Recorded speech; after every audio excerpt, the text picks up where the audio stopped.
Hello friends. आज एक बहुत कॉमन सवाल है। अगर मैं कंपनी से रिज़ाइन करूं तो क्या 2 या 3 महीने का नोटिस पीरियड देना कंपलसरी है? नया लेबर लॉ आया है, क्या अब नोटिस देना ज़रूरी नहीं? इंटरनेट पर बहुत सारी गलत बातें घूम रही हैं। आज मैं आपको इमोशंस में नहीं, कानून और प्रैक्टिकल रियलिटी में समझाऊंगा। सबसे पहले ये समझिए, भारत में नोटिस पीरियड किसी लेबर लॉ से तय नहीं होता, बल्कि आपके अपॉइंटमेंट लेटर, एम्प्लॉयमेंट कॉन्ट्रैक्ट और कंपनी पॉलिसी से तय होता है।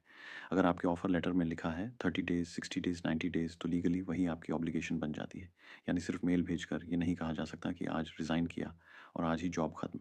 लॉ कहता है, आपने जो कॉन्ट्रैक्ट साइन किया है, those are your terms of service.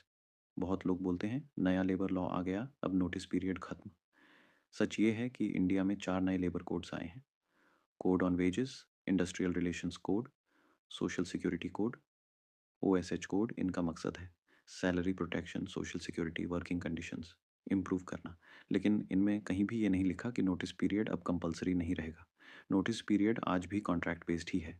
यानी नया कानून आया है, लेकिन नोटिस पीरियड का रूल वही पुराना है जो आपने साइन किया है। अब एक बहुत बड़ा मिथ तोड़ते हैं।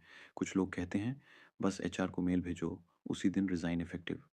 ये बात हर केस में गलत है।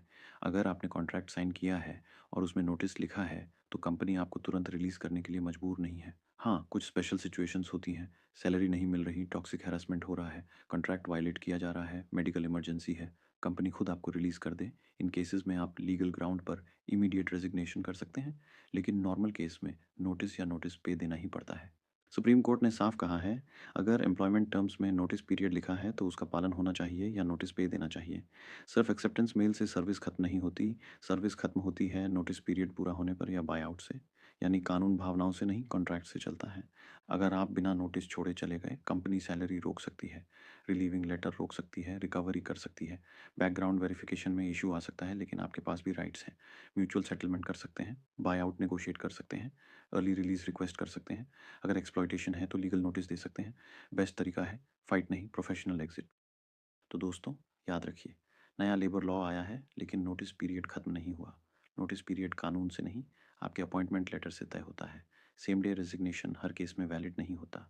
एग्जिट करते समय ईगो नहीं, डॉक्यूमेंट देखिए, क्योंकि गलत तरीके से छोड़ी गई नौकरी आपका फ्यूचर भी खराब कर सकती है।